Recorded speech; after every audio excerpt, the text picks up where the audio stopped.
हरे कृष्णा, राधे राधे। आप सबका बहुत बहुत स्वागत है हमारे चैनल राधे कानू ब्रिज दर्शन में।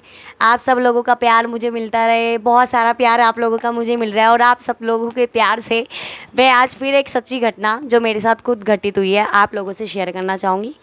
करना इसलिए चाहूँगी कि आप मेरा एक प्यारा परिवार बन चुके हो और आप ही सब कुछ हो मेरे। देखो, मैं अच्छा बोलूँ बुरा बोलूँ, गुस्से में बोल देती हूँ मैं सेवा के लिए, मगर ऐसा नहीं है, मेरे मन में किसी के लिए कोई पाप नहीं है, कुछ नहीं है। देखो, आप लोगों को कुछ समझाने के लिए जब तक कैड़ा करके डांटूंगी नहीं ना एक मैया की तरह, तब तक आप लोगों के भी समझ में नहीं आएगा। आप लोगों को मैं आज एक घटित अपने साथ फिर एक सच्ची घटना बताऊंगी, जहाँ स्वयं मेरे ठाकुर जी और ठाकुराइन मेरी मदद करने के लिए आए हैं और एक बार नहीं 1000 बार आए हैं।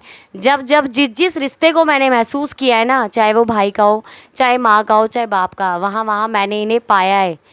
मैंने तो पाया है, मैं और किसी की नहीं कहती, मैंने इन्हें पाया है। आज मैं आप लोगों को बताऊंगी।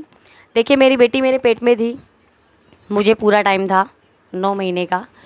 मेरे यहाँ रोहिणी में अंबेडकर हॉस्पिटल है, तो उस वक्त में हमारे घर परिवार वाले हमसे दूर रहते थे, तो हमारे साथ कौन रहता, हमारे पास कौन आता, तो मैं और मेरे हस्बैंड ही थे। और जब हम लोग अंदर जाते हैं ना लेबर रूम में, तो वहाँ एक लेडीज़ का होना ज़रूरी होता है, जो डॉक्टर कहती हैं कि लेडीज़ को दर्द हो, कुछ भी हो, एक माँ का, एक बहन का, कोई भी एक लेडीज़ होनी चाहिए हमारे पास। मेरे पास उस वक्त कोई नहीं था। तो मैंने अंदर जाते जाते ना, मुझसे मेरे में एक कमी है, मैं जो दर्द होता है ना वो बर्दाश्त नहीं कर पाती बचपन से ही। छोटी चींटी बराबर भी दर्द होता है ना, तो मैं ऐसे हो जाती हूँ, हाय कितना दर्द हो रहा है। मैंने कहा आज तो शायद मैं ऊपर चली जाऊँगी, ये दर्द होगा, ठाकुर जी ठाकुराइन बस आ जाना। और देखो, इत्तेफाक देखो, उससे मेरी बेटी जब मेरे पेट में थी ना 5 महीने की, तब मैं वृंदावन जाके ये अर्जी लगा कर भी आई थी। मैं बिहारी जी को 5वें महीने में मिलने गई थी, जिसमें लोग कहते हैं सफ़र नहीं करना चाहिए। मैं गई थी और मैं बोल कर आई थी, देखो सब दूर रहते हैं, कोई पास भी रहे, मेरा कोई नहीं है तेरे सिवा। जब मैं ऐसे टाइम में हूँ ना, और जब अंदर जाऊँ तो तू डॉक्टर के रूप में आ जाइए मेरे पास मेरी डिलीवरी कराने के लिए, क्योंकि तुझे पता है तेरा ये बच्चा है, तेरी ये मैया बहुत डरती है, इसको डर बहुत लगता है। और देखो, वो उन्होंने सच किया। जब मैं अंदर गई तो मेरी हिम्मत टूट रही थी, और अंदर जाने से पहले मैंने अपने हस्बैंड को कहा, क्योंकि मुझे पता था मैं दर्द नहीं बर्दाश्त कर सकती, मेरा पहला बच्चा, कोई मेरे पास में नहीं। मैं अंदर जाने से पहले बोल के गई थी, शायद मैं वापस लौट के ज़िंदा ना आऊँ, क्योंकि मेरे को दर्द बर्दाश्त नहीं है। तो मेरे हस्बैंड ने मुझे हिम्मत दी और उन्होंने मेरा हाथ पकड़ के कहा, देख तेरे को अपने ठाकुर पे भरोसा है ना, ठाकुर तुझे वापस ले आएगा, और तू ये सोच के अंदर जाइयो कि मैं तेरा बाहर इंतज़ार कर रहा हूँ, तो तू वापस आएगी आएगी, मुझे पूरा विश्वास है। मैं अंदर गई। अंदर जाने के बाद जब मैं रूम में पहुंची, तो आप मानोगे नहीं, मैंने ना अपनी नज़रें ऐसे नीचे करी हुई थी। मतलब कोई पेशेंट आ रहा है, किसी को डिलीवरी हो रही है, कुछ भी हो रहा है, मैंने किसी को नज़र उठा के देखा ही नहीं। डॉक्टर आई, उसने एक बैंड वगैरह होता है उस वक्त, वो बांधते हैं, इंजेक्शन लगाते हैं, उन्होंने बांध दिया, लगा दिया। अच्छा, मैं बैठी बैठी इनका नाम ले रही थी, राधे कृष्ण राधे कृष्ण राधे कृष्ण, के यही आएंगे, अपने आप करेंगे। मेरी आंखों के सामने किसी मैया का 5वें महीने का बेबी ख़राब हुआ, मेरी आंखों के सामने।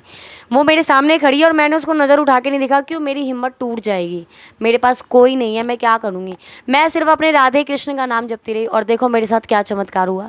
जब मेरी हिम्मत टूटने को हुई ना उस मैया को देख के, कि उसकी चीखे की आवाज़ जो थी ना मेरे कानों में आ रही थी, तो मेरा दिल दहल रहा था बार बार इनका नाम लेते लेते, कि बस तुम ही संभालोगे, तुम ही संभालोगे, पता नहीं क्या होगा। उस वक्त अचानक से एक मैया मेरे पास आई, एक पेशेंट कह सकते हो। आप मानोगे नहीं, मैंने उसका चेहरा तक नहीं देखा, मैं बस बैठी हुई थी। वो मेरे पास आके बैठी और उसने बैठ के ना मेरे ऊपर हाथ ऐसे रखा और बोली, लाली मैं तेरे से ना एक बात कहने आई हूँ। मैंने कहा हाँ बोलो। मैंने उनको एक नज़र उठा के देखा, मैंने कहा हाँ जी बोलो, आप क्या बोलने आए हो। कह रही, मैं तेरे को जो बोल के जा रही हूँ ना, उस बात को ध्यान से सुनियो और वो बात करनी है तुझे। मैं अपने मन में अपने कन्हैया का नाम जप रही थी। मैंने कहा ठीक है मैया बताओ। तो वो मेरे को बोली कि जब तेरे को पेन हो ना, तो तुझे चिल्लाना नहीं है। मैंने कहा क्यों। कह रही, जो मैं कह रही हूँ ना उसको ध्यान से सुन, बस जब तेरे को पेन हो तो तुझे चिल्लाना नहीं है, उस पेन को सहन करना है। क्यों, जब पेन होंगे ना तो ये डॉक्टर आके तुझे इंजेक्शन लगाएंगे और वो दर्द को रोक देंगे और तेरी डिलीवरी होने में मुश्किल होगी। तुझे क्या करना है, चुप रहना है। मैंने कहा ठीक है। आप मानोगे नहीं, जैसे ही वो पेशेंट या मैया जो भी थी, जिस रूप में मेरा कन्हैया राधा रानी आई मुझे समझा के गई, मैंने वैसे ही किया। और देखो, वो मेरे पास से मुझे समझा के जैसी उठ के गई है, वो उसके जाते ही मुझे पेन शुरू हो गए। और पेन होने के बाद जैसे उन्होंने कहा था ना, मैंने सब कुछ वैसा किया। और आप मानोगी नहीं, सिर्फ और सिर्फ 5 मिनट के अंदर मेरी बेटी हो गई। वो दर्द का एहसास मुझे नहीं हुआ, कुछ नहीं पता लगा मुझे कैसे मेरी बेटी हुई। जब मेरी बेटी हो गई ना, होने के बाद मैंने सारी घटना बाहर जाने के बाद अपने हस्बैंड को बताई। और जब हस्बैंड को बताई तो मैंने कहा मुझे उस लेडी से मिलना है, मैंने एक झलक उसकी देखी थी और देखो वो डिलीवरी के लिए आई थी, तो वो ज़रूर यहाँ होगी, अभी तो छुट्टी नहीं मिली होगी जब वो आज ही आई है। तो आप मानोगे नहीं, मैंने पूरे हॉस्पिटल में ढूंढवाया उसे, वो कहीं नहीं मिली। तो ये क्या है? ये एक मैया के भाव है ना, ये भाव है जो हमारे अंदर घटित है। ये एक माँ के भाव है, एक बहन के भाव है, कुछ भी कह लो।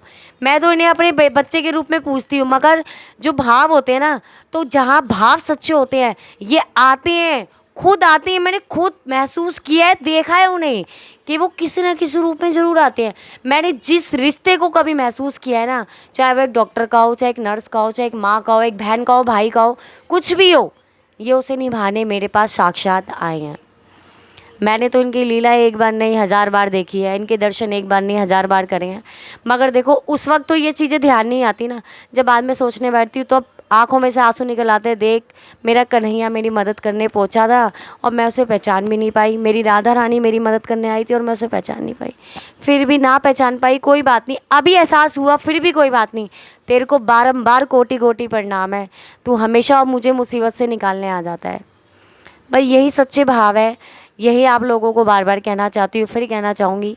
अगर आप लोगों से मेरी लड्डू गोपाल या राधा रानी की सेवा नहीं होती, हम मुझसे संपर्क करें। उन्हें एक मूर्ति ना जाने, वो एक मूर्ति नहीं है, वो साक्षात बिहारी जी हैं, उनमें प्राण आ जाते हैं। जब भी आप प्राण प्रतिष्ठा कराते हो ना, ठाकुर जी में प्राण आ जाते हैं। हंसते हैं, बोलते हैं, खाते हैं, पीते हैं, सब कुछ करते हैं। वो आपसे मांगते भी हैं। जैसे एक छोटा बच्चा रोता है ना, मुझे तो ठंडी की ड्रेस चाहिए, तो वो भी मांगते हैं। मुझे तो गर्मी की चाहिए, तो वो भी चाहिए, सब कुछ चाहिए। तो वो मूर्ति तो नहीं है ना। अगर एक मूर्ति होगी तो क्या हमसे, मंदिर में तो इतने भगवान बैठे होते हैं, वो हमसे बात करते हैं? नहीं, लड्डू गोपाल और राधा रानी करती है। मेरी अगर वीडियो या मेरी सच्ची घटना आप लोगों को अच्छी लगी हो तो आप मेरी वीडियो को लाइक करें, शेयर करें, सब मेरे चैनल को सब्सक्राइब करें, ज़्यादा से ज़्यादा शेयर करें। हरे कृष्णा, राधे राधे।